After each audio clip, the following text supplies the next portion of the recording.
Garuda Kitchen World exclusive stainless steel సామాన్లు wholesale and retail Aziz Plaza in Hyderabad. Bigg Boss లోకి వెళ్తే fame వస్తుంది, వారి ఒరిజినాలిటీ తెలుస్తుంది, సినిమాలో ఆఫర్లు వస్తాయి. అందుకే చాలా మంది అప్కమింగ్ ఆర్టిస్టులు పాపులర్ అవ్వడానికి బిగ్ బాస్ లోకి వెళ్తూ ఉంటారు. కానీ ఆల్రెడీ పాపులర్ అయిన శివాజీ బిగ్ బాస్ ను ఎక్స్పీరియన్స్ చేయడానికి హౌస్ లో అడుగు పెట్టారు.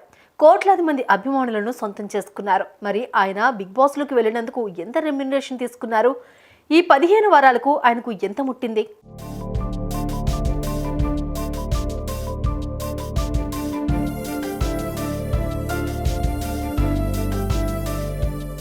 బిగ్ బాస్ హౌస్ లో ఉన్నన్ని రోజులు కంటెస్టెంట్స్ కు రెమ్యునరేషన్ ఇస్తూ ఉంటారు. బయట వారి ప్రాజెక్టులు ఆపేసుకుని మరీ వెళ్తారు. కాబట్టి హౌస్ లో ఉన్న వారికి ఇన్కమ్ సోర్స్ ఉండాలనే ఆలోచనతో వారికి పలానా అమౌంట్ ఫిక్స్ చేస్తారు. కాగా ఈ సీజన్ లో హై రెమ్యునరేషన్ తీసుకున్నది మాత్రం శివాజీనే.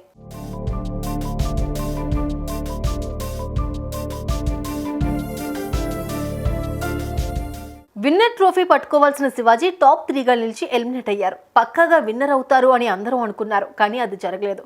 దీంతో ఆయన ఎలిమినేట్ అయ్యి బయటకు వచ్చారు. కాగా ఇప్పుడు ఆయన winner remuneration and prize money కన్నా ఎక్కువ.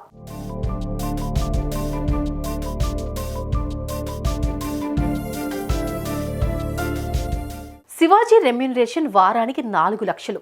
శివాజీ ఇంట్లో 15 వారాల పాటు ఉన్నారు. అంటే శివాజీ 15 వారాలకు గాను 60 లక్షలు సంపాదించాడు. ఈ లెక్కను చూసుకుంటే విన్నర్ రెమ్యునరేషన్ తో పాటు ప్రైజ్ మనీ కన్నా ఎక్కువ అన్నమాట.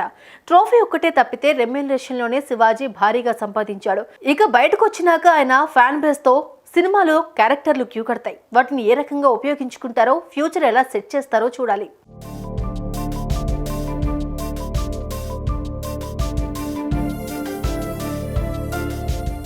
Shivaji never before ever after లాంటి కంటెస్టెంట్. ఆయన గైడెన్స్ వల్ల యావర్ ప్రశాంత్ టాప్ లో నిలిచారు. వారికి సపోర్ట్ ఇస్తూ వెంటే ఉన్నారు శివాజీ. ఆయన ఇప్పుడు విన్ అవ్వకున్నా చాలా మంది అభిమానాన్ని మాత్రం పొందారు. మరి శివాజీ గురించి మీ ఒపీనియన్ ఏంటో కామెంట్స్ లో తెలపండి.